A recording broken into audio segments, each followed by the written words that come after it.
বক্তব্যে বলেছে যে আমাদের যতক্ষণ পর্যন্ত আমাদের ভারপ্রাপ্ত চেয়ারম্যানের বক্তব্য শেষ না হবে ততক্ষণ পর্যন্ত আমরা কিন্তু সভাস্থল ত্যাগ করতে পারবো না, ত্যাগ যেন না করি। আমরা কিন্তু আজকে ওই ধৈর্যটা আজকে দেখাইতে পারি, পিছনে কিন্তু অর্ধেক খালি হয়ে গেছে। অতএব আমরা যারা এখানে আছি আমরা কথা দিতে পারি না যে আমরা কালকে এমন একটা ইতিহাস সৃষ্টি করব।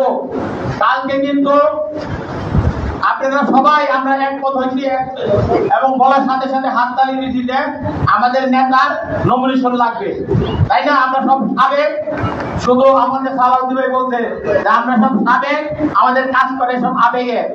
তো সেই আবেগ আর সাবেক যদি একখানে করতে চান, তাহলে সেই নমিনেশন যদি আনতে চান, কালকে কিন্তু একটা প্রাথমিক পরীক্ষা।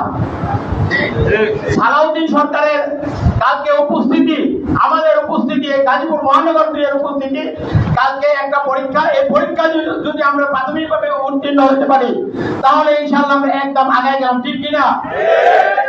অতএব কালকে আমরা এখানে যারা উপস্থিত আছি, যারা উপস্থিত ছিলাম, যারা উপস্থিত হতে পারি নাই, আমাদের দায়িত্ব এখানে ভিতরে যারা আছে এবং বাইরে যারা দাঁড়িয়ে আছে, আমরা সকলের সাথে আজকের এখান থেকে এই মিটিং শেষ হওয়ার পরে যোগাযোগ করে এই প্রাথমিক পরীক্ষায় যেন আমরা উত্তীর্ণ হতে পারি, আমাদের সেই ব্যবস্থা করতে হবে।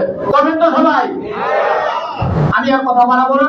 আমি ইনশাআল্লাহ পশ্চিম থানার পক্ষ থেকে আপনাদেরকে কথা দিতে পারি আমরা ইনশাআল্লাহ সর্বকালের সর্বশ্রেষ্ঠ উপস্থিতি আমরা হব, এই আশা ব্যক্ত করে সকলকে ধন্যবাদ জানিয়ে আমি আমার বক্তব্য শেষ করছি।